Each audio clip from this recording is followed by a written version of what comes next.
Oi, gente, tudo bem? Cá estamos novamente. Vou dar continuidade aqui às nossas aulas de Sociologia. Hoje a gente vai entrar já no capítulo 2 da apostila de vocês. É um capítulo bastante interessante. Vamos falar sobre família, sociedade e violência. Principalmente a ideia de violência, já que família nós tratamos bastante no primeiro ano, certo? A questão da família com relação à socialização, o papel, da instituição familiar. Então a gente vai começar tratando principalmente de algumas definições e caracterizações sobre o que é compreendido sociologicamente por família, e aí depois a gente vai tentar entrar em violência, mas é bem provável, tá, gente, que a gente só entre em violência na próxima aula, ok? Mas ainda assim eu já vou dar uma pequena pincelada no conceito e começar a tratar um pouquinho, certo? Então, sem mais delongas, cá estamos, né? Meu quarto novamente. Vamos falar sobre sociologia. Espero que todos vocês estejam gostando da aula. Pessoal, acompanhem. Um pedido importante, gente. Participem das videoconferências, certo? Não adianta apenas assistir a videoaula, principalmente porque, se tratando de sociologia, a gente perde e muito quando a gente não tem diálogo, debate, discussões. E as videoconferências são justamente um ambiente onde a gente pode estabelecer esse tipo de metodologia. Então, por favor, compareçam, prestigiem as videoconferências, porque a gente está tendo sim videoconferências e estão sendo bem proveitosas. As pessoas que participaram hoje das videoconferências do segundo ano, sem dúvida nenhuma, elas podem relatar isso. Então, por favor, gente, não esqueçam. Estejam presentes nas videoconferências. É um momento onde a gente pode trocar as ideias, certo? Que é fundamental para a construção de conhecimento e sabedoria.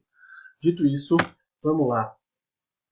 Primeiro, definição sociológica de família. Vamos ser bastante honestos, né, pessoal? Uma definição sociológica de família é uma definição que leva em consideração construções sociais, não tão biológicas, certo? A definição que eu coloquei aqui para vocês, gente, é de um sociólogo bastante importante chamado Anthony Giddens, certo? Ele diz que família é um grupo de pessoas diretamente unidas por conexões parentais. A gente pode imaginar que conexões parentais são de dois modos, né?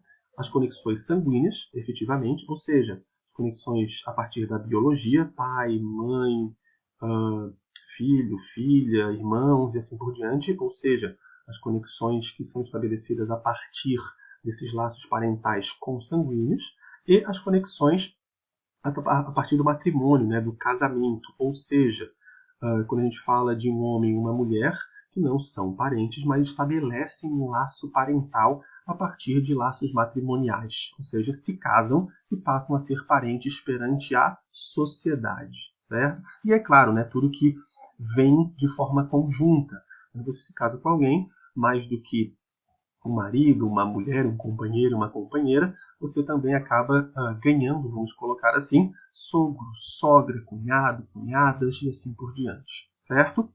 Então, de uma maneira geral, pessoal, a definição sociológica é essa. Laços a partir de consanguíneos, né? Laços a partir de relações consanguíneas e matrimoniais, certo? E aí agora a gente vai falar um pouquinho da estruturação da família. Quais são as possibilidades? Eu confesso que eu acho um tanto quanto problemático esse estabelecimento de caracterização e definições, principalmente porque a gente tem problemas graves nessas caracterizações, certo? Mas ainda assim, para fins didáticos, vamos utilizá-los, ok? E aí a gente entra num ponto que a gente já tratou bastante no ano passado, então assim, eu não vou me prender tanto à questão da família enquanto uma instituição de socialização. Vou apenas relembrar algumas das questões e conceitos que nós tratamos no nosso último ano.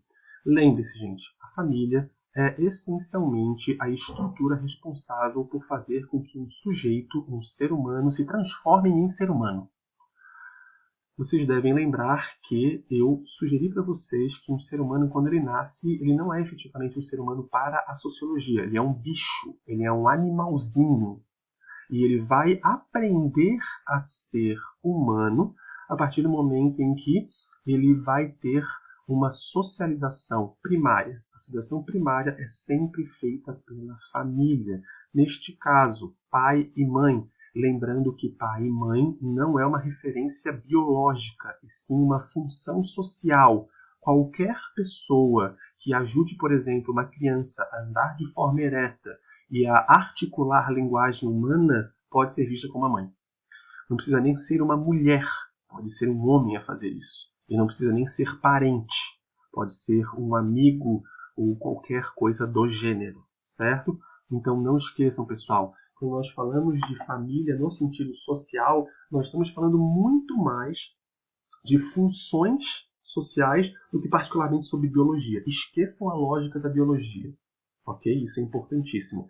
Então, socialização primária é sempre feita pela família. Ensinar as regras sociais. Ensinar aquele bichinho que nasceu muito pequenininho, muito enrugadinho, parecendo um joelho, ou no meu caso, né, parecendo o boneco da Michelin, gordo, inchado, bochechudo, certo? Sim, nascido com 4,7 kg, certo? Uma bola gigantesca. A gente também precisa virar ser humano através do uso da linguagem e principalmente através do bipedismo, ou seja, a capacidade de andar de forma ereta. Lembre-se, nós tratamos isso no ano passado. Quando a gente fala de um bebê, ele tem a capacidade natural, digamos assim, de andar engatinhando. Ele não precisa ser ensinado por ninguém a engatinhar, mas andar de forma bípede sim. Geralmente é a função materna a responsável, certo? Então não esqueçam, pessoal, família e socialização são termos bastante importantes. Então a gente precisa lembrar desses termos.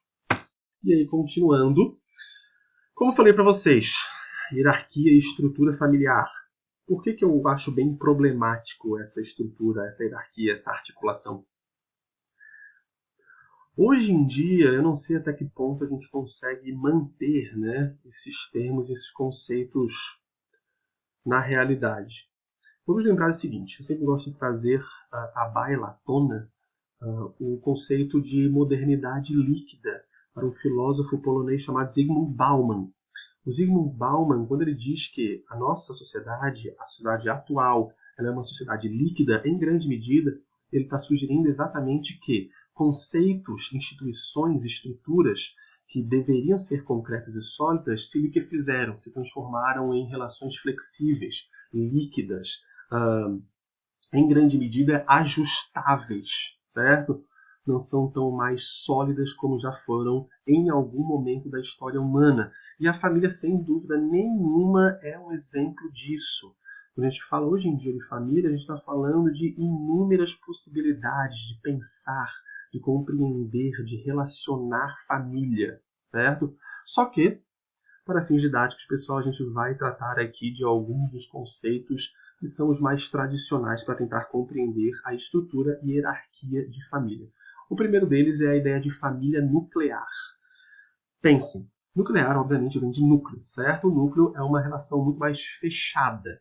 Então a família nuclear seria basicamente a família que é composta por pai, mãe e filhos imediatamente. Então ela não pressupõe, neste caso, primos, tios, tias, avós, avós. Família nuclear é basicamente progenitores e a prole. Pai, mãe, biologicamente, neste caso, né, pessoal? E os filhos, certo? Isso é família nuclear. Ponto. Famílias monoparentais. Bem simples, né, gente? Mono é prefixo grego que denota um, ou seja, famílias onde nós temos apenas um adulto, um responsável por filhos ou por um filho, certo? Então, família monoparental, ou seja, temos apenas uma mãe ou apenas um pai sendo responsável pela prole, pelos filhos, certo? Ou pelo filho. Famílias extensas ou ampliadas. Aí sim, né? A gente tem mais a ideia da inclusão de parentes. Avô, avó, tios, tias, primos, primas, certo? Lembrando que, nesse caso, é uma família ampliada, mas quem é o responsável, ou quem são os responsáveis pela socialização dos filhos, das crianças, ainda continuam sendo apenas a função paterna e a função materna. Diferente das comunitárias. As comunitárias, as famílias comunitárias, aí sim, nós estaremos falando basicamente de um conjunto de pessoas, de parentes talvez nesse caso, que, em grande medida, todos eles contribuem para a socialização da criança. Todos eles acabam fazendo, em alguma medida, um pouco da função paterna e da função materna, certo? E, por fim, as famílias homoafetivas. Como o próprio termo já sugere, né, pessoal? Se tratam, então, das famílias onde nós temos os responsáveis, função paterna e função materna, com uma predileção sexual, no caso, a homoafetiva, certo? Por isso que eu falei que é bem polêmico e bem problemático esse tipo de estrutura, certo? Eles diferenciarem a ideia de famílias homoafetivas das demais ideias de família parece alguma espécie de segregação, parece algum tipo de discriminação neste caso. Mas ainda assim, pessoal, é o que está sendo sugerido na apostila de vocês, ok? E aí a gente entra agora nas mudanças do ideal de família, certo? Que eu acho que é uma discussão bem importante nesse caso. Vou colocar aqui do lado, gente, para não atrapalhar nenhum dos tópicos. A postura de vocês sugere que a gente deve perceber que existem mudanças nesses aspectos da família, principalmente nessa estrutura. Quais são os motivos pelos quais nós temos uma mudança nessa estrutura? Eles sugerem, primeiramente, o avanço do feminismo. Por que o avanço do feminismo? Quando a gente pensa no avanço do feminismo, a gente pensa, sem dúvida nenhuma, numa modificação da função da mulher em sociedade. E, por conta disso, automaticamente, uma mudança na função da mãe, no sentido também da função social. E aí, é claro, a partir daí nós temos famílias que não necessariamente se estruturam a partir daquela lógica de uma família de propaganda de margarina, né? Onde o homem ele é o arrimo de família, onde ele é o responsável por trazer comida e dinheiro para casa, e a mulher só fica cuidando da criança, da casa, limpando, fazendo almoço, colocando uma torta de amora para, digamos assim, esfriar, né, na janela dos subúrbios de uma casa gramada com um labrador, certo? Obviamente não é assim que funciona. E essa modificação no formato estrutural e hierárquico da família também tem como grande questão o avanço do feminismo, certo? Tem outras relações, sem dúvida, pessoal, mas a princípio vamos nos restringir a essa, certo? Outra questão importante são as conquistas jurídicas, certo? Ou seja, leiam nesse caso a possibilidade do casamento homoafetivo, a possibilidade de uma série de sujeitos e de indivíduos que não se encaixam necessariamente no padrão, entre aspas, social, deles poderem sim constituir famílias, deles terem a guarda de filhos e assim por diante. Não se assustem, tá, pessoal? Há pouco tempo atrás, muitos desses sujeitos, desses indivíduos, dessas pessoas que eram consideradas pessoas de minorias sexuais, elas tinham o seu caminho extremamente dificultado para conseguir, por exemplo, a guarda de uma criança. Um exemplo clássico é o filho da Cássia Eller, da cantora. Ela tinha uma união estável, né, com uma outra mulher, e quando a Cássia Eller veio a falecer, essa mulher da Cássia Eller teve vários problemas para conseguir a guarda do filho das duas, certo?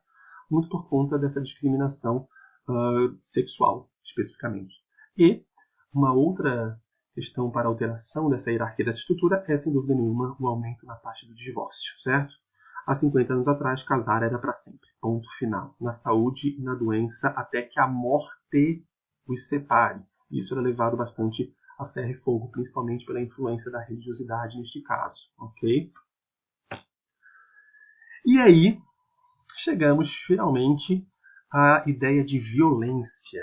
Eu vou apenas colocar um gostinho na boca de vocês, vou colocar esses spoilers, e na próxima aula a gente começa a tratar de violência, certo? Olhem para as duas tirinhas, que eu acho geniais, certo? Do Armandinho. O Armandinho fala, né, para o pai dele: com tanta violência precisamos de bons exemplos. Aliás, né? O pai está falando. E aí o Armandinho sugere, né? Mas nós já temos super-heróis. Só que ele diz também, né? Eles resolvem tudo na porrada. Ou seja, tem que tomar cuidado com as referências, né, de super-heróis. E aí um outro diálogo do Armandinho. Violência gera violência e audiência. Esse é o problema. Então a gente vai começar a tratar de violência principalmente pela forma naturalizada, que infelizmente a gente acaba visualizando, né, essa violência. Hoje em dia a gente tem sim uma glamourização da violência, uma espetacularização da violência, programas especializados em violência, em gerar violência, em mostrar violência, e isso é um assunto importantíssimo, certo? E aí, pessoal, o último ponto é só um sumário, certo? As formas de violência que nós vamos estudar a partir da próxima aula. É isso, pessoal. Compareçam nas videoconferências. Um abraço a todos e a todas. Fiquem bem.